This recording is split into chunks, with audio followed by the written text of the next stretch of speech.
fortunate to have Mrs. Zimm here, who is a Holocaust survivor, come to speak to you today about her experiences and the experiences of her family as well. She is part of the Freeman family, so she'll talk about that. I just want to go over a few things with you. We will be in here the entire block, so please do not try to leave early. Please do not use your phones.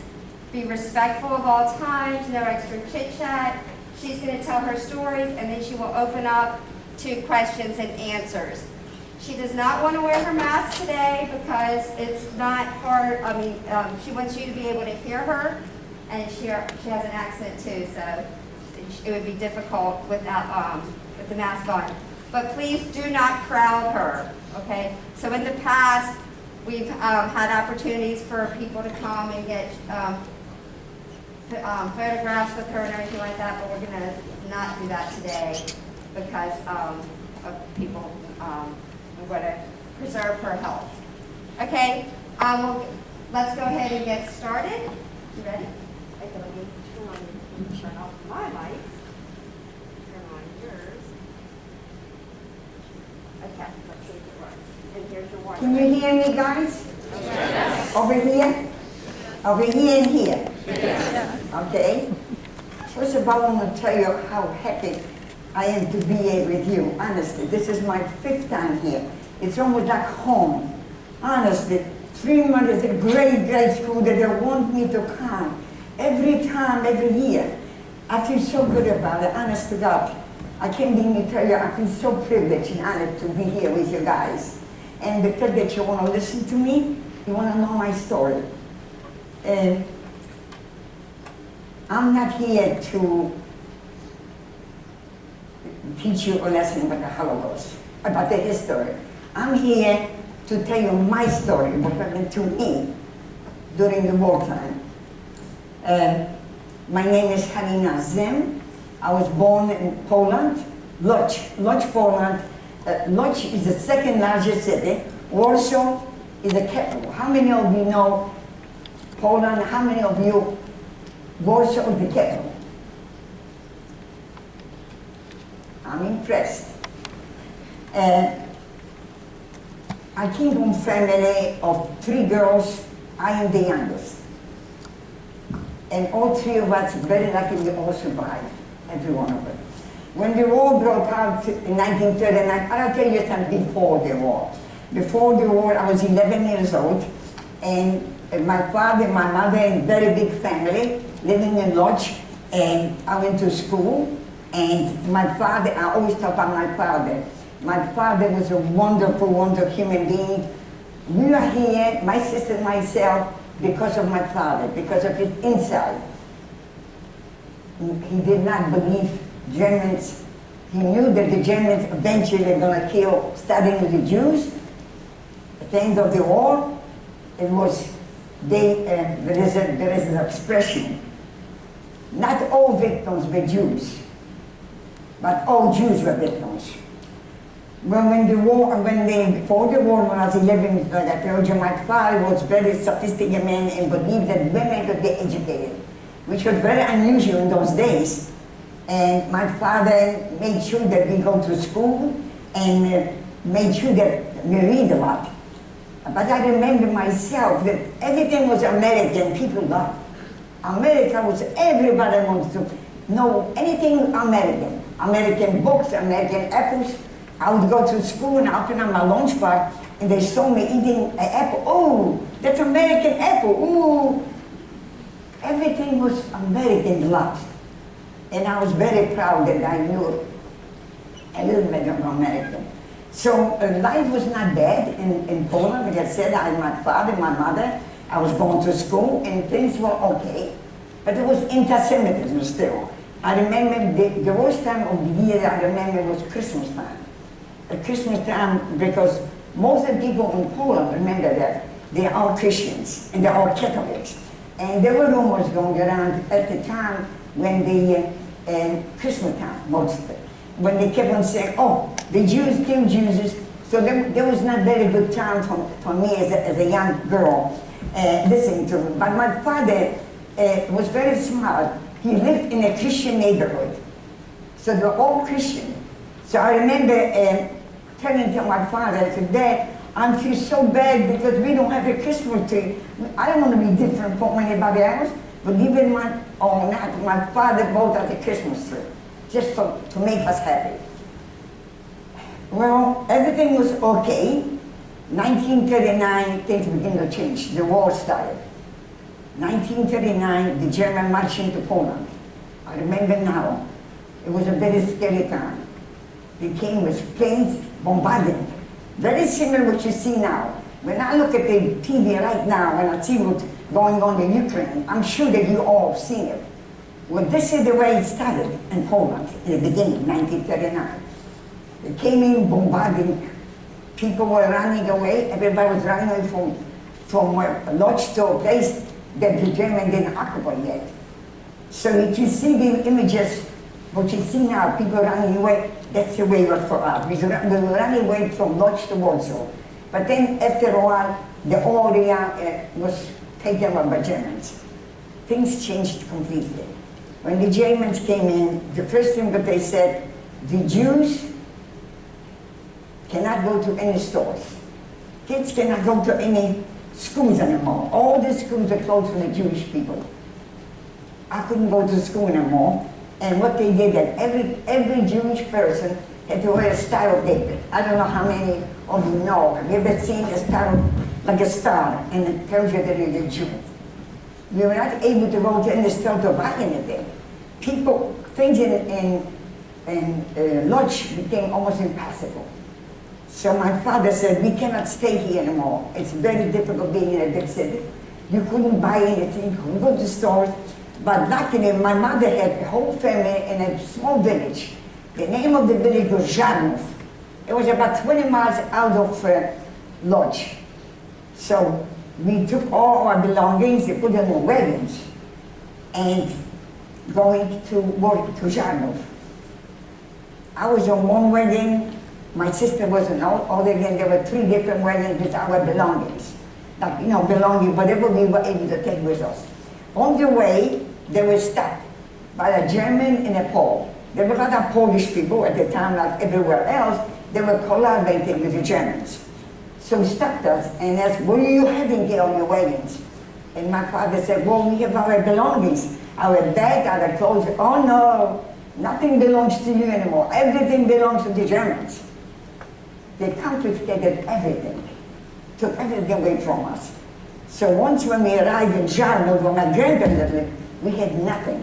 But we were very lucky because, my grandparents lived there, so they were able to get a room for us. So we stayed almost like a cabin, the room like a cabin. And at one room, the 5 of us, the 3 of us, the 3 girls, my father and my mother. But I don't know that I mentioned to you that before the war, my father and my mother, we had a factory where we manufactured soap factory.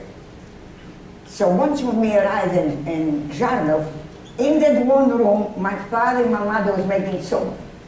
And while we were making soap, farmers from all around the area would come in and buy soap.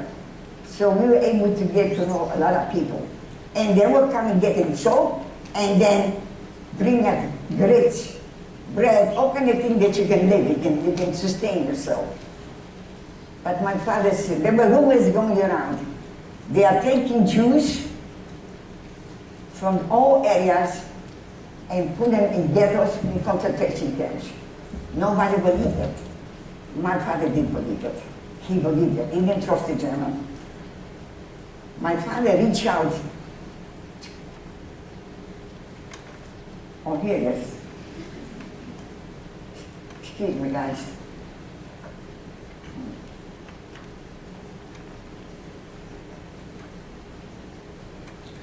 My father reached out to some people that he knew. Is there any way you can, something you can do for my children? He believed that if we have some type of identification or like birth certificate, telling us that you're Christian. Well, the same people, they told him, my father gave him the money, The same people say, yeah, you're going to make some papers for your kids. They took the money, never delivered the goods. My father was devastated. He was so ahead of his time. I have lived my life a long time, I can tell you very frankly. I have never met a man, a person, as brilliant, as devoted to us, and thinking ahead, like my father. Still, when I talk about him, every single day I think about my father and my mother. My father was the one that, he was the force, the strong force. So we lived in the Giardino for over a year. Remember, every day was almost like a week. When somebody asked me, how long were you here? I came because that week was so long. People from all the areas realized that Giardino, that place is safe, because the Germans were attacking all the areas in the big cities, but there's small villages like that. They're still away, they're away from their village. So people from different areas came in, tried to live there. So we got to know a lot of young people. So my life and my sister's life was quite good. I'm not going to say good, but we were away from all the danger. So, you know, I met a lot of young people, and they were, so the few months or maybe a year, it was good as a young person for me. My father, then I'm going to get, please excuse me, because I cannot read. Because when I read to you, then I lose it. It's all here. So my father was very upset, devastated. He wanted so much, I want my children to live. He said, I am 45 years old. I live my life. I want my children to live. Well, we had people come in, like I told you, to come in by so we also had a woman that lived around, I don't know how far away, whatever. She would come every week. She befriended our family, and she became very close to us. And my father reached out to her and asked her, do you know anybody, or can you do something to help me to get some papers for my daughters? That righteous woman, when I think about it now, I can believe myself. She went to the priest and asked the priest, give me some papers, birth certificate for my two daughters. He gave it to her. She never told anybody about it. She didn't tell her. She didn't tell her husband. She didn't tell her daughters. This woman really sacrificed her life. Think about it. When I think about it now, right now, I can't believe myself that she sacrificed her own life. Nobody knew it was in here. She gave her best. The paper that she gave, it was not false, remember that. There was real papers. I took identity of somebody else, of her daughters. My name was Vanda Kazusa. My daughter's sister's name was Nusha Kazusa. So we were real people. And she promised my father that she will come one day, take us from Giardino to another city. Because we could not live in the same area. Because her two daughters lived not too far, see? So when she told my father a day when she's going to pick us up, I have to tell you, when I said goodbye to my parents, my mother and my father, I knew that time that I'll never see him again. That was the most, I could tell you, that was the most devastating and the most horrible thing that I had to experience, because I loved my parents. I knew this was going to be the end of us. And it was on a Saturday. Remember, in Poland, the weather, it was November. Weather in Poland, especially in November, it's brutal. It's so cold and freezing. She came and picked us up. Not only that she did, think about it, not only did she give us the papers, but she came to pick us up and took us to Warsaw, where her mother lived. Never told her mother that we're Jews. I mean, when I think about it, it's almost unbelievable.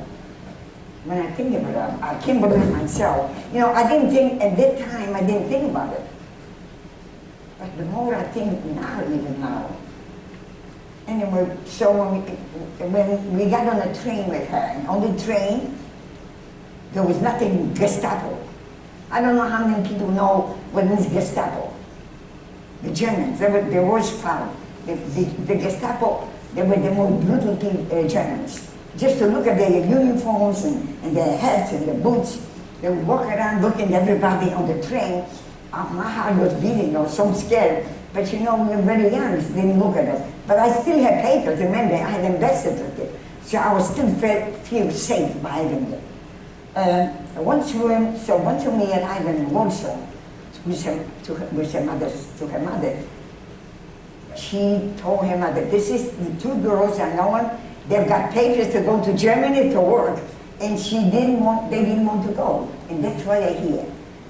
Because when there was a war with Germans and at the time in Russia, they needed people to work in Germany because the Germans lost a lot of people, so they need folks to go work there in factories and fields. So this was my excuse. Why are you here? You're young.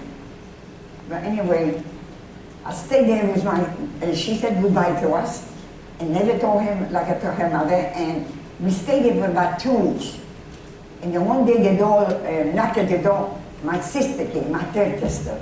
It is a miracle how my father was able to get some for you, but I won't go into the details. When I was there with my sister, everything was okay.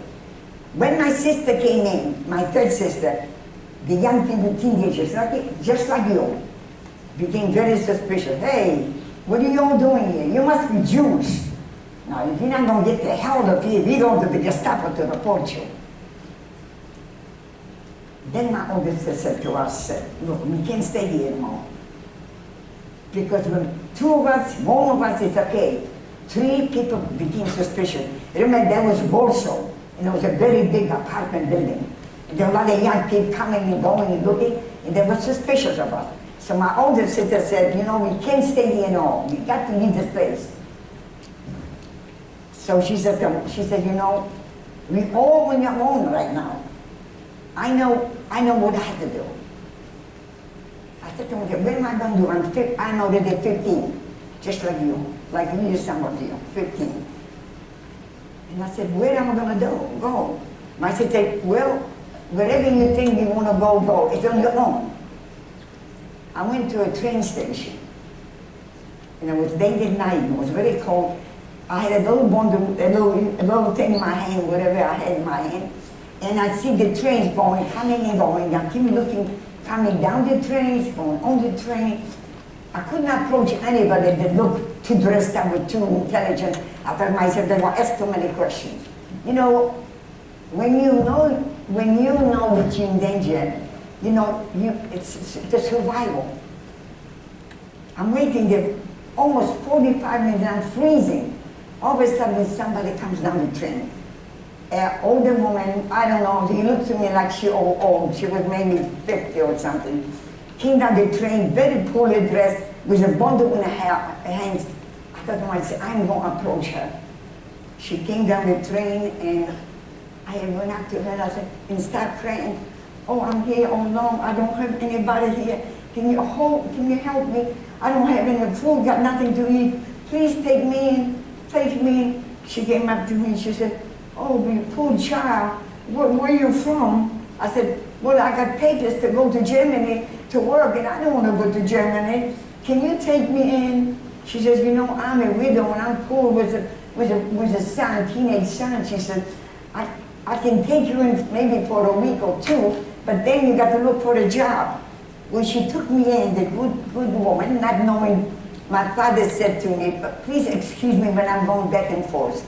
My father said to me, when I said goodbye to my father, no matter what happens, don't ever reveal to anyone that you're a Jew. Your name is Wanda Kazusek, and that's the way it has to be.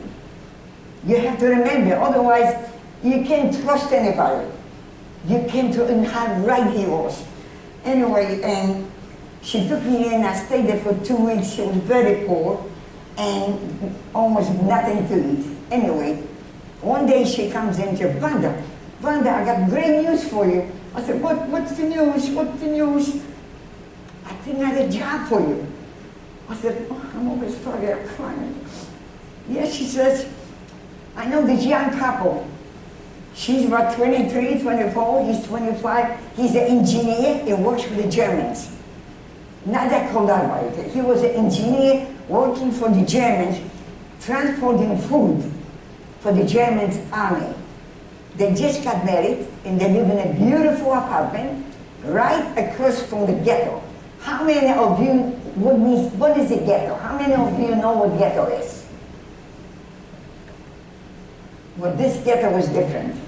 They were putting another Jews in that, thousands of them, in one area, and nobody can come out. Gestapo was all around, watching all the time. You couldn't get out. People were dying, starving. No food. They were starving from starvation, for sicknesses. Anyway, every single day, oh, wait, hold on. Yeah, so she said, you go tomorrow for the interview. All night I couldn't sleep. I was afraid. I was afraid she's going to ask so many questions. But anyway, I went there and knocked at the door, and the door opens up, and I'll show you some picture of her.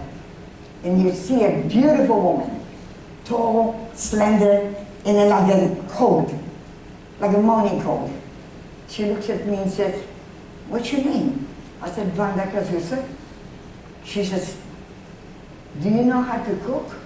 I said, yes. Do you know how to clean? I said, yes. She hired me on the spot.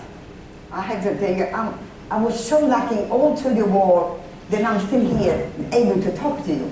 She hired me on the spot. And I worked for her. Every day, I would go shopping. They didn't have refrigeration. So you had to go to the market every day to buy groceries. So I would go every day, buy stuff and make breakfast for her while she was still in the bed. But look, we live very close to the ghetto. And every day I would go shopping to the market. I would look out and I'd saw the people looking out the window, starving. They looked so off on the road, you had dying over there. But I was free. I couldn't do anything. I couldn't tell them, I'm going to help you. So every day, like I said, well, one day I'm coming back, and millions of people live in Warsaw, yes? But it happened to me. The woman that lived in the village, you know the village where my grandparents lived? That woman, I bumped into a woman I didn't even know very well. The only thing that I knew her from, that when I used to go on visit my grandparents, I could see her walking around. But that woman, I had to bump to her. Think about it. Millions of people. She looked at me and I looked at her. I got scared. But then I went home. I didn't think twice. 2 or 3 days later, maybe 4 days, I'm coming back from my market and I went shopping. And I opened the door. She was still asleep. I opened the door with a beautiful apartment, I have to tell you, absolutely. I never remember, gorgeous room, everything on the same floor. I opened the door and I see a shadow. A man in a trench coat and a Gestapo with the gun in his hand. Put the gun in my back and escorted me into the living room where she was already sitting there. And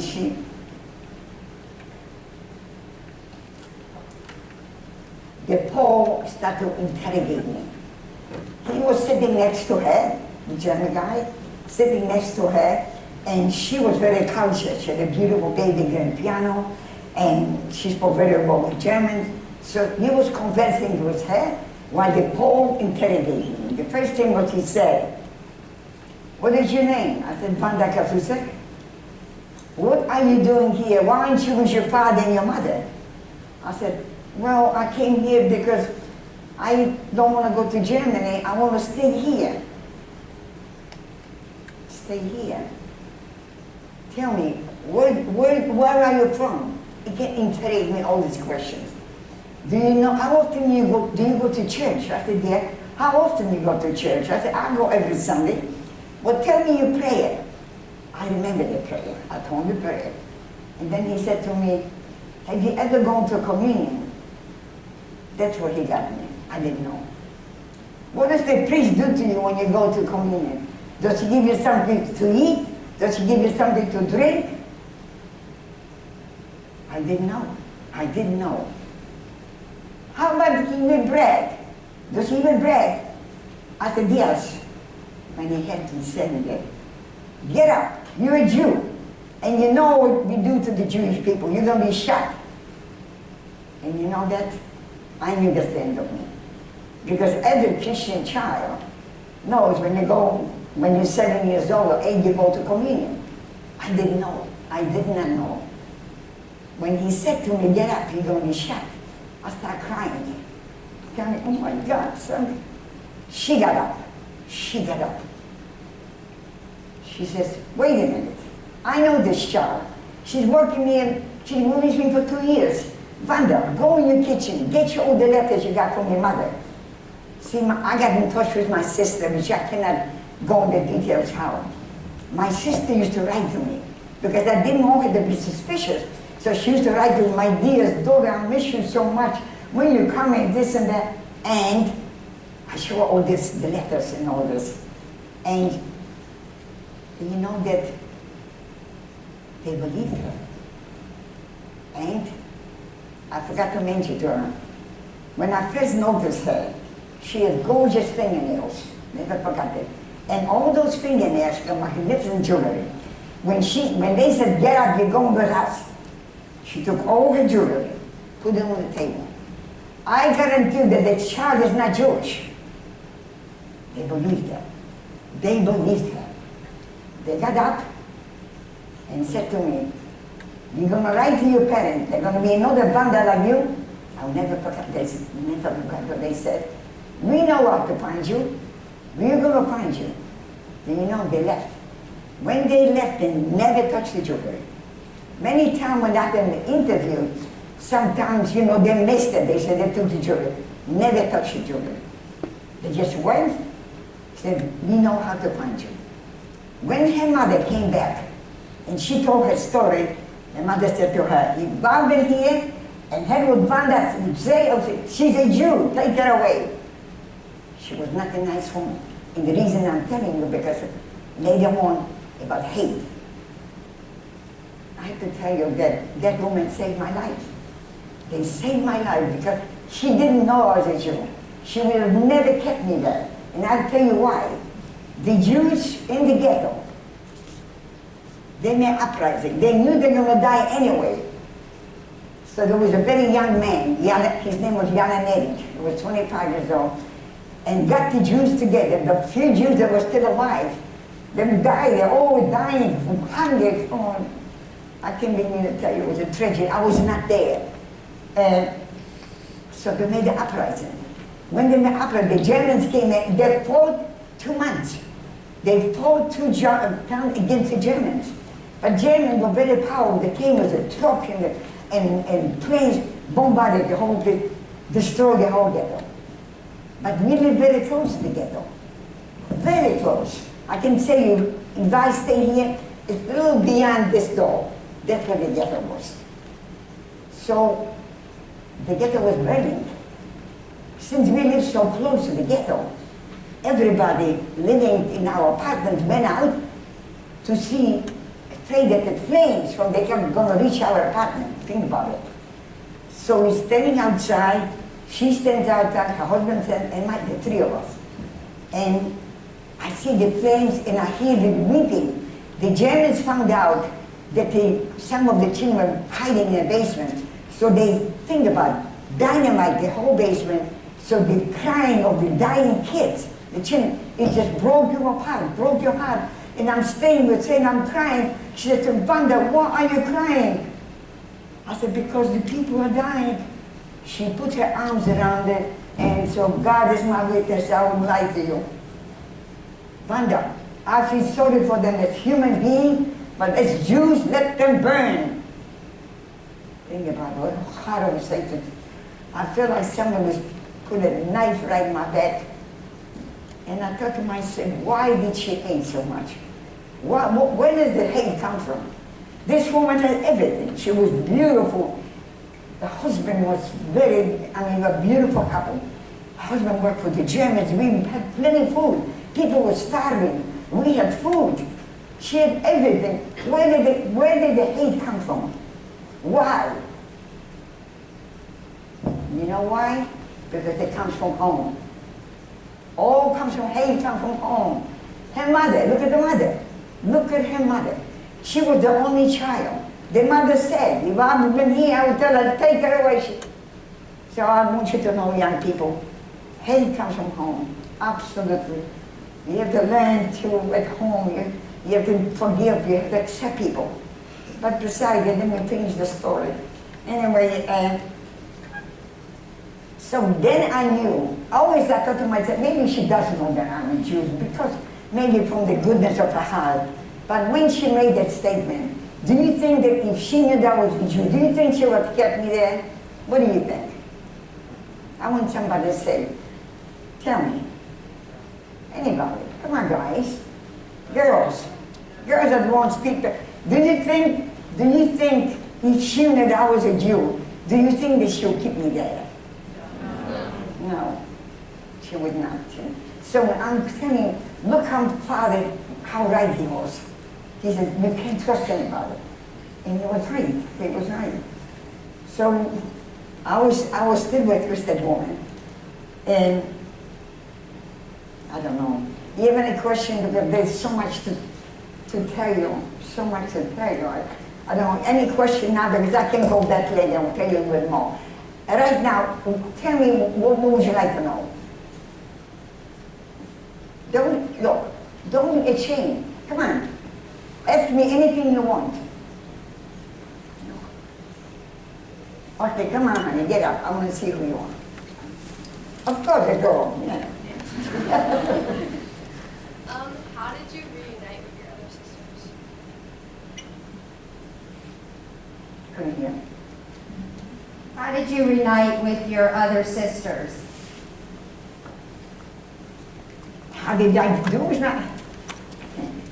What did she say about the sister? Yeah, how did you meet up with your other sisters? Oh, after the war. But actually, I had my. See, there were three of us.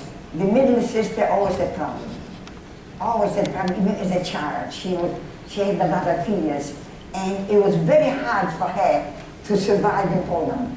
Nobody could tell a Jew like a Pole. You can fool a German, but not a Pole. It's the body language, and you have to speak a very good Polish, and that's what we did. So it was hard for them to recognize it, because our Polish was very pure.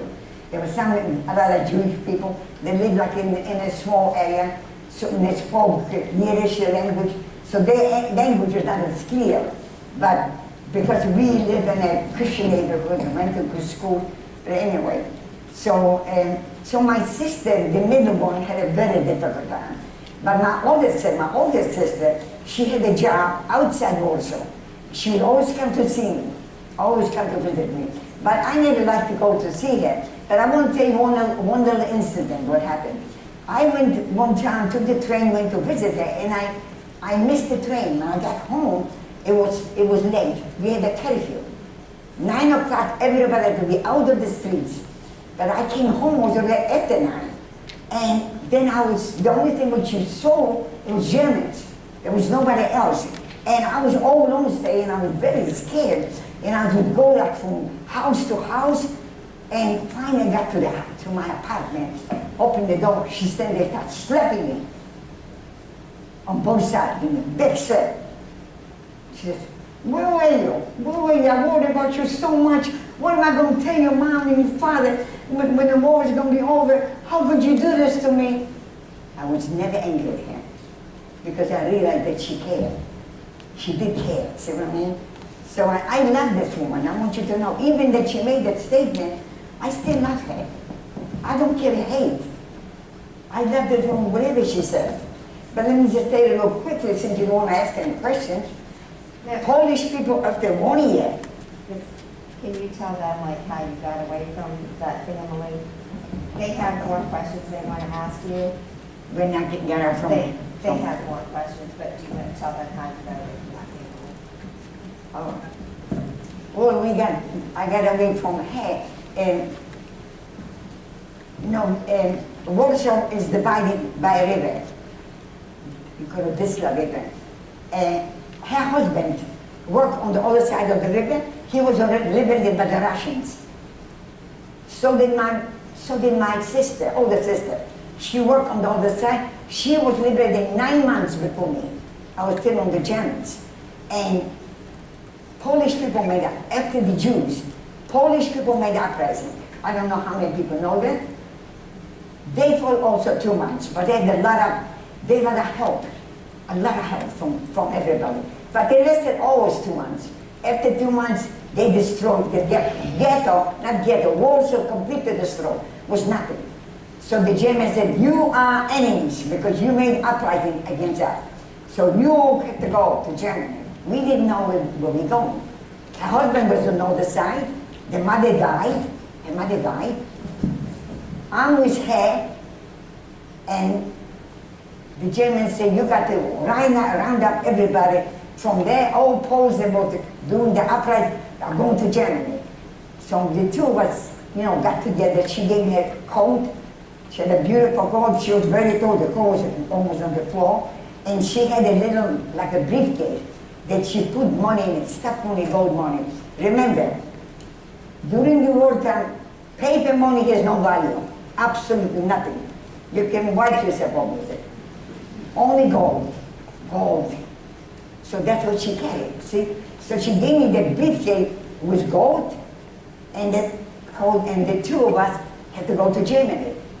So while they're transporting us from one train to another, people are trying to run away, not to get on the train. I looked around, and she was with me all the time.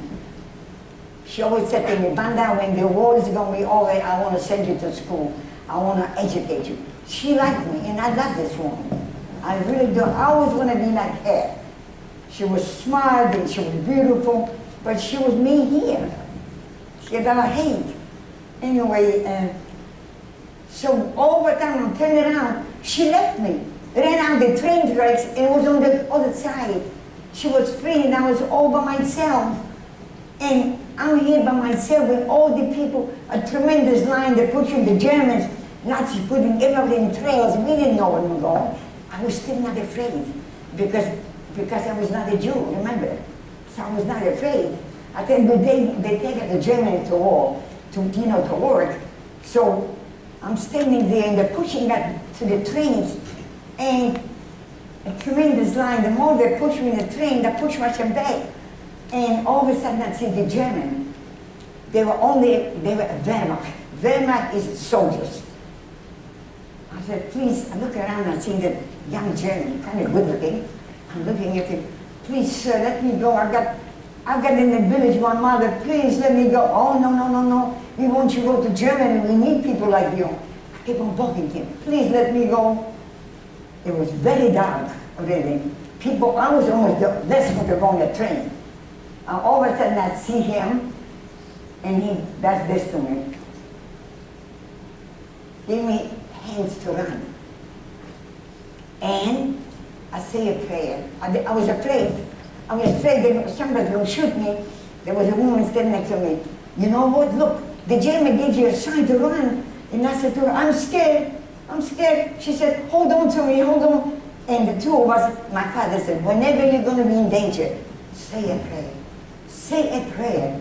I say a prayer. And I said, oh God, I hope I'm going to be okay. And in the train first, I was free. I was free. But I was in the middle of nowhere. It was like nothing there.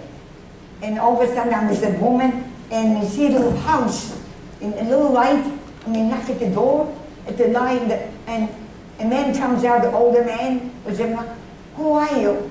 We're from Warsaw. Oh my God. Everybody look at them, we'll be great at here because we made uprising. So I'm not going to go any further. It's late already. But she left me. But at that time, I wasn't angry at her because she saw the opportunity to go to run, and she ran. But I survived. Okay, let's get some more questions, because I know there was some. Okay, so can you say it really loud? When did you come to America? When did you come to America? I came to America almost 1950, 1949, end of 1949. Yeah, I came from Germany here. Yeah. I was liberated by Russians. They were also problems, Russians. But I have to tell you, I was exceptionally lucky. This I have to tell you. I mean, wherever I went, somehow I was lucky that I was lucky my father and mother prayed for me. I guess that all three of us survived. I mean, it was a terrible time. Remember, so many people died. So many people died. I mean, the Nazis were awful. There was only one Holocaust. I don't know, do you know who Elie Wiesel was? I'm sure you read the book, didn't you? No. When Elie Wiesel was the authority of the Holocaust. He was a brilliant man, he was a teenager, he was in Auschwitz, and he says, there was only one Holocaust. It was the Jewish Holocaust. You can't compare this. It was the biggest atrocity done to people, 20th century. My husband was in 5 concentration camps, 5. It's a miracle that he survived, my husband. So, I mean, toward the end, it didn't matter whether they were Jew. My husband was in a camp, there were 30,000 prisoners in that prison. They were all different people. The prison was, the factory was done on the ground. Nobody could get it because they manufactured V2, V1 rockets. If the war would continue, Germany would win the war because they would have the rocket. But they built this factory on the ground, and they used the prisoners. They used the slaves. They were slaves. They used them because nobody figured out. He only was fed once a day. It's a miracle survived. There's not that many of us left, believe me.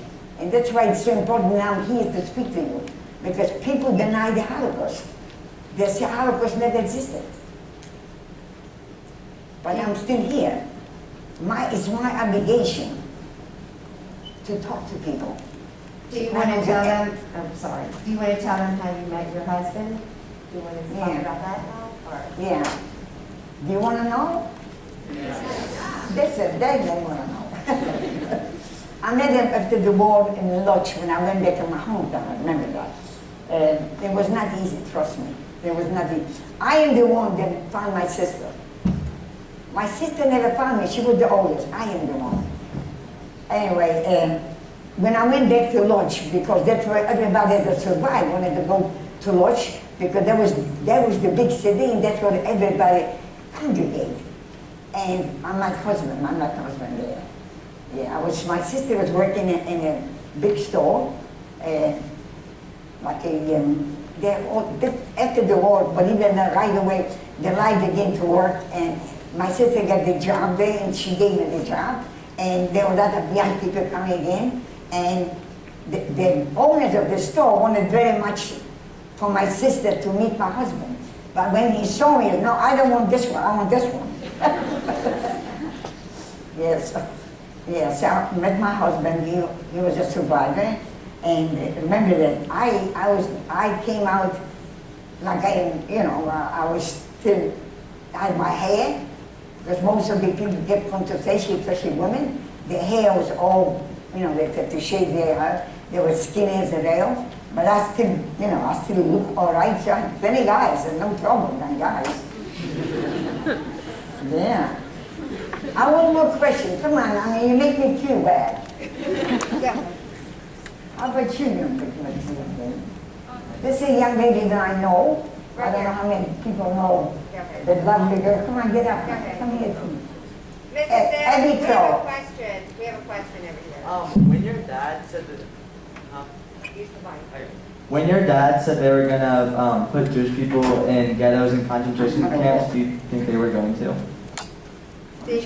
When your father heard about the concentration camps,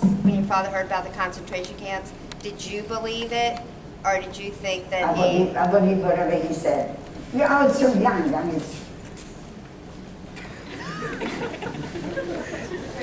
So you did one, yeah? Let me see you go.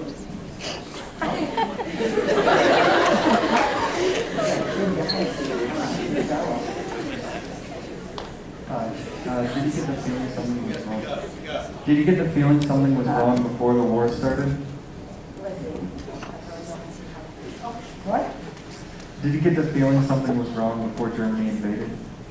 You and your family? Can you put your mask down? Can you? Yes. Did you get the feeling that something was wrong before Germany invaded?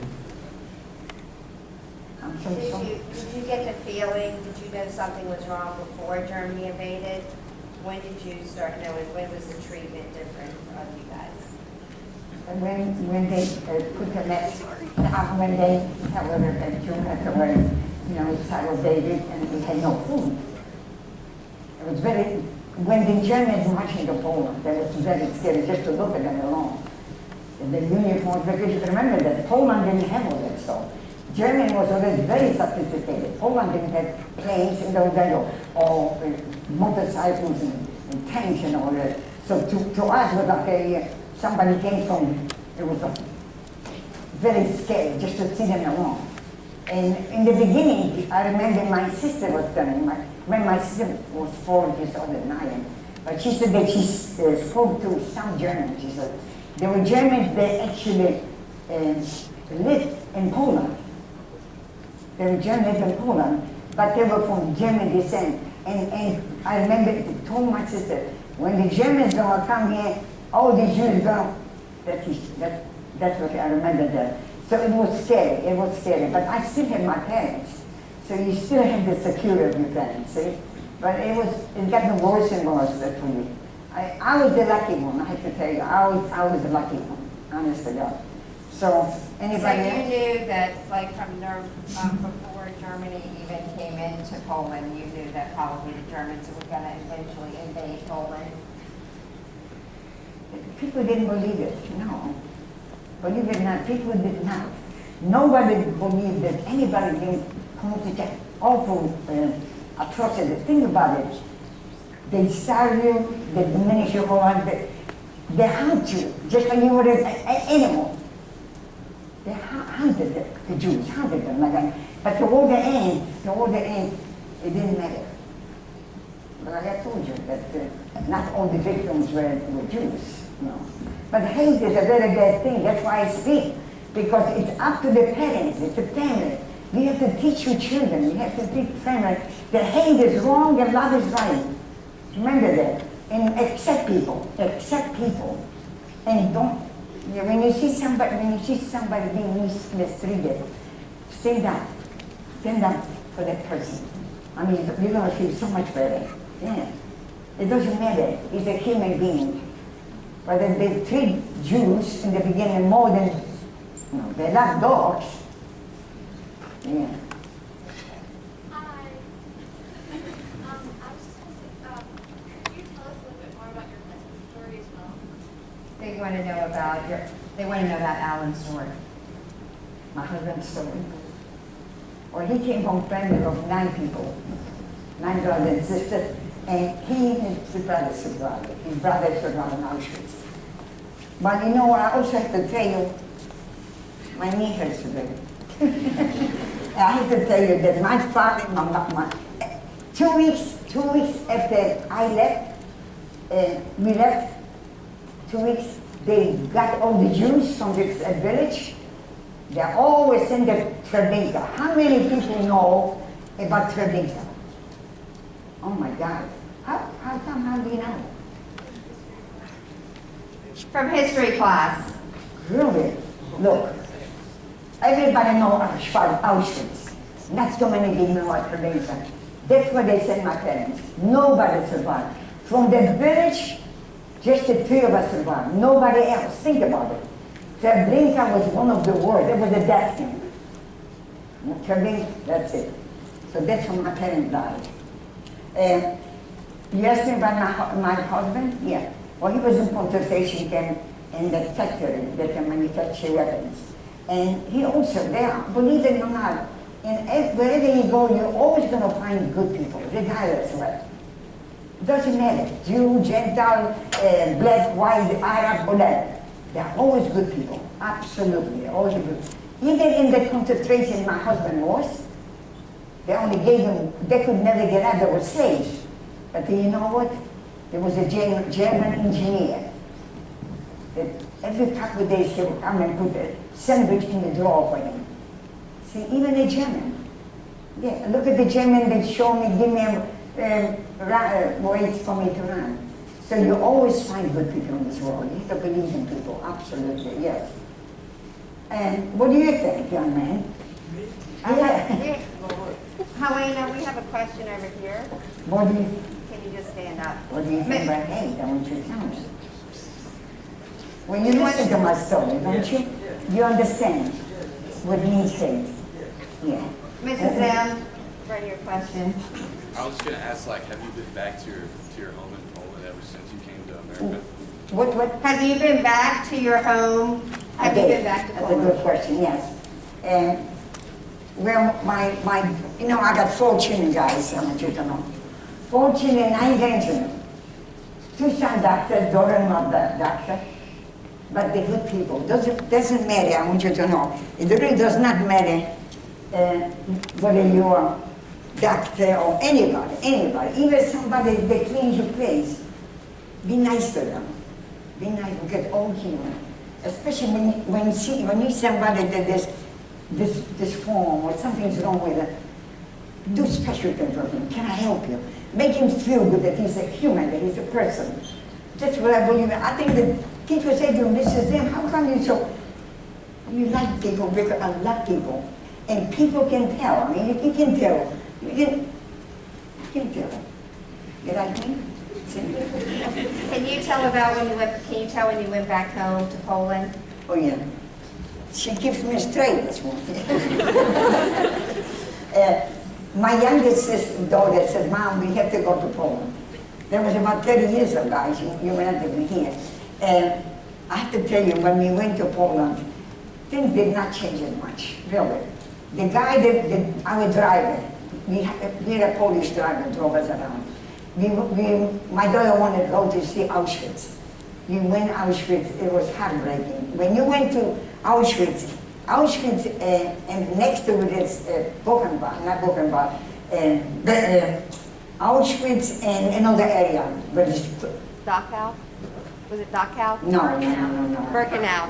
Birkenau, yes. Thank you. I have to tell you, when you go there, it is so scary. You don't feel anything like death. It was just very, very, very scary feeling to go. But my daughter wanted to go to see it and to see the place that I was born. But at the time, 30 years ago, things, I have to tell you, it was still anti-Semitism. Because the guy, the driver didn't know that they were Jews, and he made very anti-Semitic statements. I told him I survived, and I told him I said, no, it's not true. But I hope that the new generation, that was 30 years ago, the generation is different, the young people, hopefully. But the main thing is that you have to understand, guys, that you have to accept people. It's very important that don't judge people, not judge them. People judge somebody, people you don't even know you judge them. So that's why I'm here. It's important for you to know, honestly. I have a question over here. Something here. Okay, Mrs. Zimm, I have a question over here. Helena, Yeah. I have 2 questions. I know that. I have something that. I wrote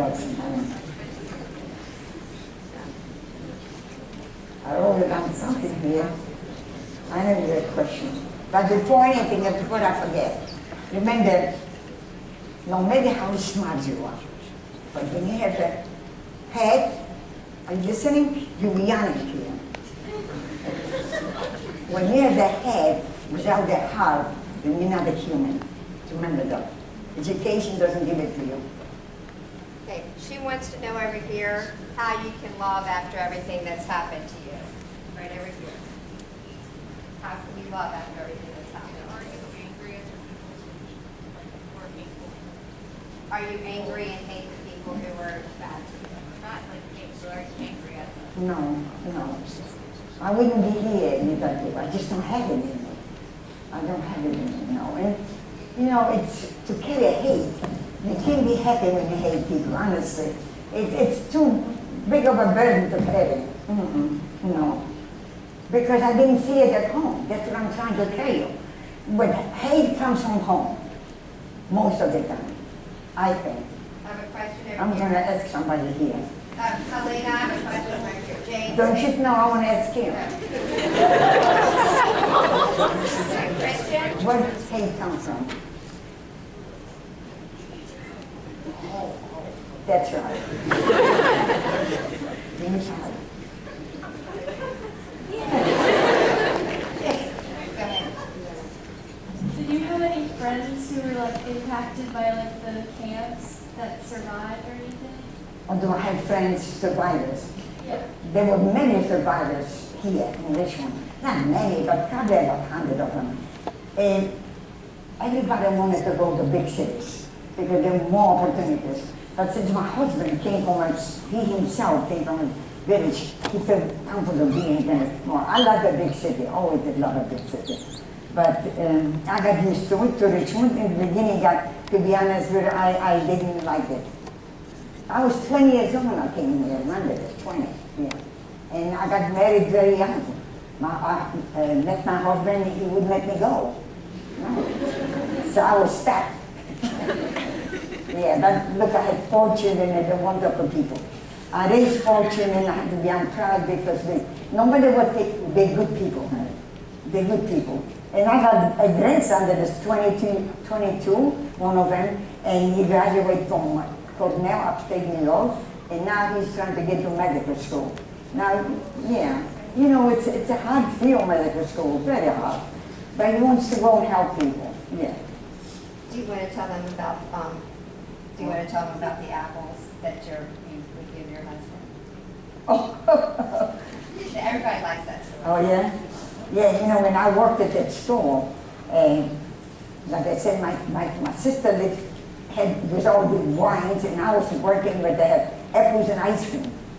And the owners used to say, you know, Vanda, we should, even after the war, I called myself Vanda.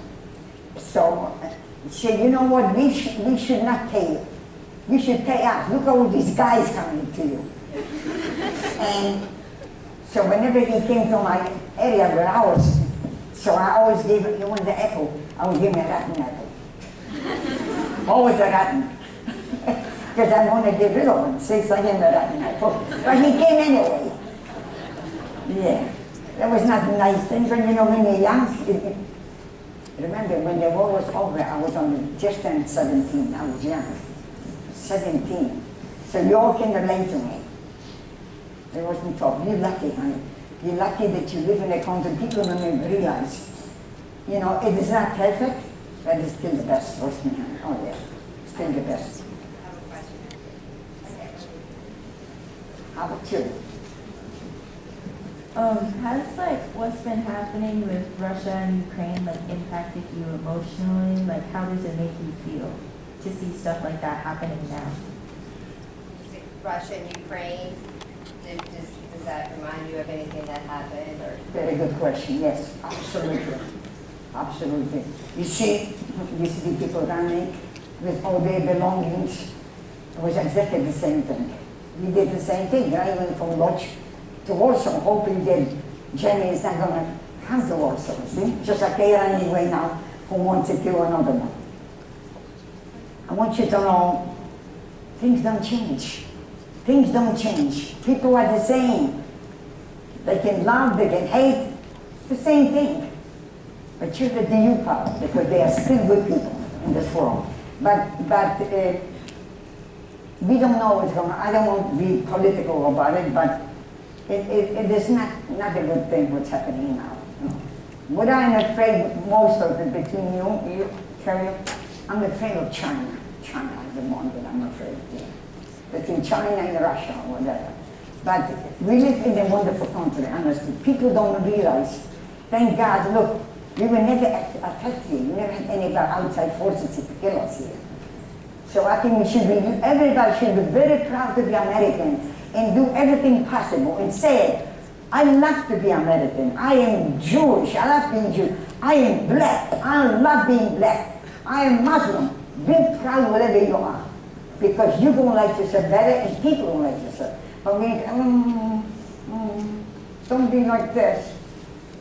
Keep your head up. Try to go wherever you are. Don't you agree with me? She's smiling. Do we have any more questions? We have one over there, so let me run it. I do want to just remind you guys that Poland at the time You have no had questions. the highest. Well, they want to take over, they want to take over, almost took over the whole Europe. But they were in Poland, they were in Czech, they were even in Africa.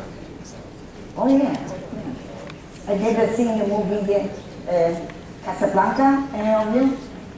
They were even in Morocco, exactly, in Algiers. Yeah, they were trying to take over the world. They never, nobody can do this. Because everybody, the bottom of people want freedom. People want to be free. So, Like you. Yeah. so we have a question over here, like how long after the war were you able to tell your story? Right away. I never stopped. Never stopped. As soon as I came to this country, never stopped. Because I felt it's important. People have to know. People have to know such a horrible tragedy, hoping it's not going to happen again. But I don't think it can happen here. For the simple reason, because you have everybody here. You have white, you have black, you have different nationalities, and different races. In Poland, there was only one. Everybody was Christians. And that makes a difference. And that's why America is different from any other country, because we have freedom here in this country. We want to preserve that freedom, see? That's why we're fighting over Europe now, because we want to be free. We don't want Russia to take over in Europe. So, let's hope for the best. It's not going to happen. No, no, no, no, not here. Proud, say, I'm proud to be American. There is a song, I'm proud to be American. Remember there's a song? Whatever your question. When you were talking about that after the war, like, why did it still have, like, negative, like, emotions and things like that? Okay, when you, she's asking, when you were called Vonda, when you kept using Vonda after the war, how did you feel? How long did you keep doing that? Did you feel like your identity was still not you? Only change. Remember, I lived in Germany for 3 years. I couldn't come to this country. My father says, when we survive, I have 2 sisters. One lives in Canada, one lives in America. When you survive, he says, go to America. We wanted to go to America, remember, but I was liberated by the Russians. So there were Russians, you couldn't get out of Poland. So we had to smuggle ourselves illegally. Everything repeats itself. Think about it. People from all different countries smuggled, so we had to smuggle ourselves. So we lived in Germany for 3 years before they were allowed to come to this country. And so when did you become Helena again?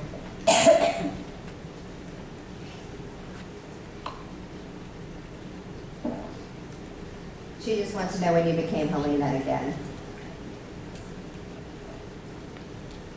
Well, I have to be honest with you. I only felt secure when I came to America. Even in Germany, in 3 years, I still didn't feel it. Only when I came here, not going, somebody's going to knock at the door and take you out. You know. I love America and I love the American people. I have to tell you something quickly. Do you know that the German, when the Russian came in, when Russia came and liberated Poland, there are a lot of Germans because Germany lost the war. And the only thing that they pray, I want to be, when somebody's going to, they didn't mind to be taken by French or English. I want to be taken by the Americans. Because Americans are more human than anybody else. I'm talking about Germans after the war. When they lost the war.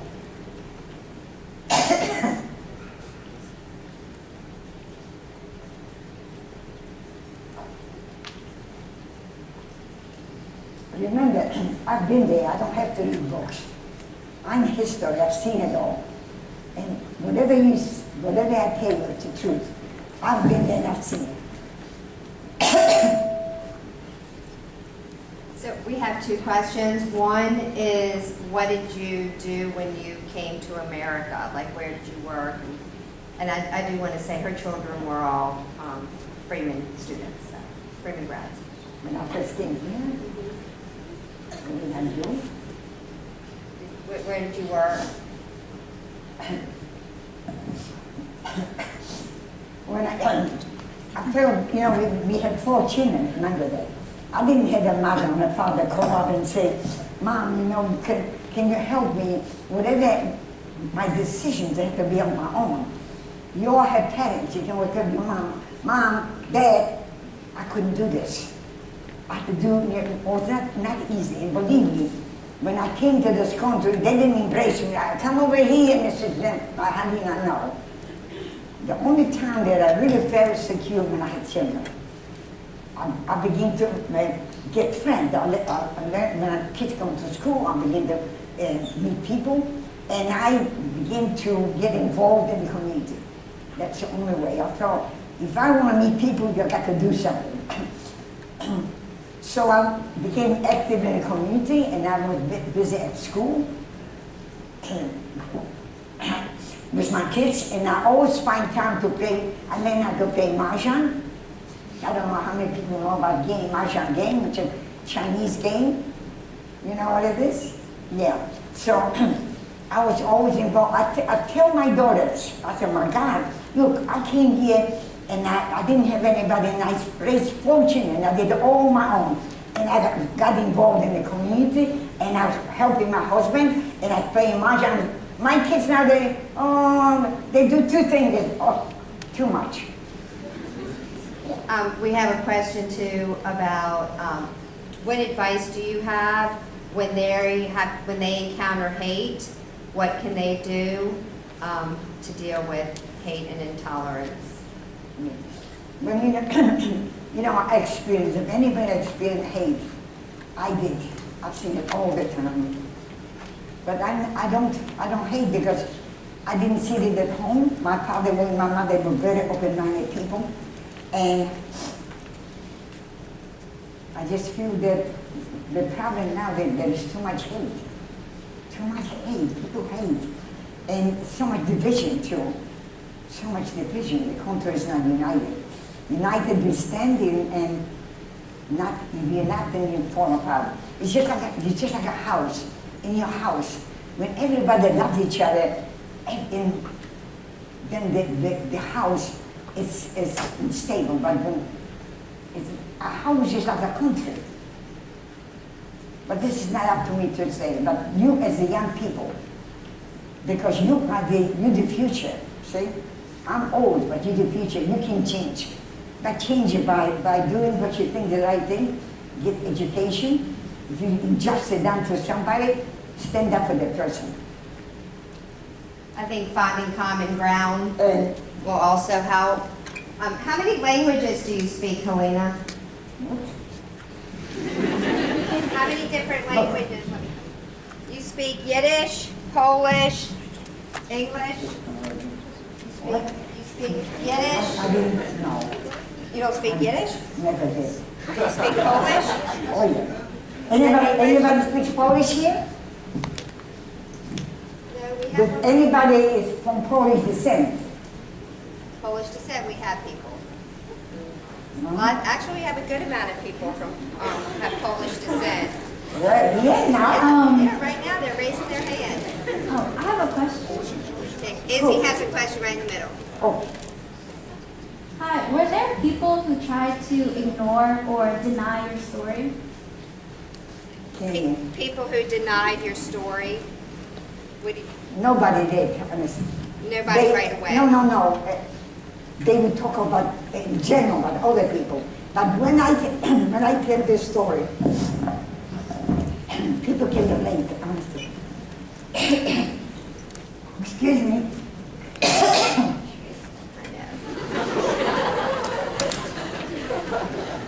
Did I say something not supposed to?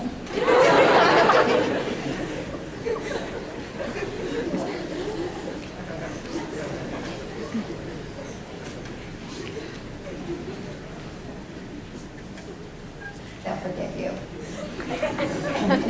If you see someone being victimized, don't be a bystander. Stand up. If you see someone is mistreated, get involved. And you have a chance now to ask me any question you want to. There's not that many of us still alive, remember that. I think that there's one more person, a man that survived, that he survived that they dig something on the ground. Remember that I survived, I was free, remember that. I was never in a concentration camp. I was never in hiding, think about it. I was a free person. There's not that many people. And I could actually, and I can tell you, I could tell the people feel about other people. They were able to confront them and say, oh, I hate that person, I hate this one. Because they didn't know who I was, see? So I was always free. Some people, oh, she would be in hiding. I was never in hiding. I was always free. I'm a free person. I'm still free, like a bird. We have a question over here. Over here. Hi. Come down there. Yeah. All right. Sorry. Nobody from that line, they're all seniors, asked me one question. And I was so anxious to meet these guys, 18, because you're all going to graduate. So I'm... Brooke's a senior.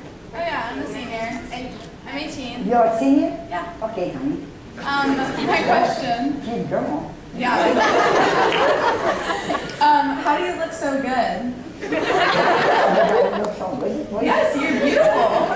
And you've been alive for so long. I'm wondering what the secret is. I was beautiful at one time, I'm not kidding you. I had so many guys. You don't believe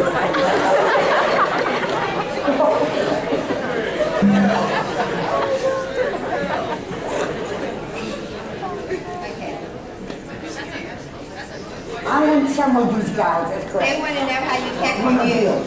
They want to know, do you exercise, do you eat right? I used to take aerobics a lot. Every single morning I exercise 15 minutes. Yeah. But look, I also fell several times after 10. Fell. It's a middle ground here. I fell. I was going to my grandson's graduation in Cornell, and I was in a hurry. I fell in the bathroom, and I broke my here. What is it here? Just so you know that that's about it. I just don't want you to be startled because they're getting ready to be dismissed. You know, what is it? Yeah, so But I know, I was at the place, Our Lady of Hope, and my God, they were wonderful. I love these people there, they were so good to me. And I'm still here. The reason I look like that because I love people. What you've done for me now, you're gonna last me for several weeks, honestly. yes, thank you guys so much.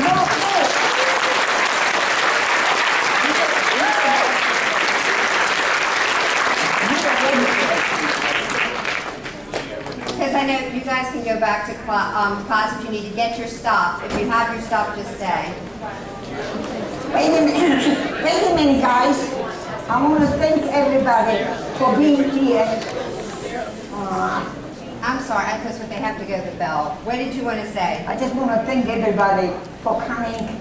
It is a privilege to see everybody. I wish you nothing but good luck, and I hope you're going to do the right thing in life. Hate is wrong, and come on, guys, say it. Hate is wrong, and love is right.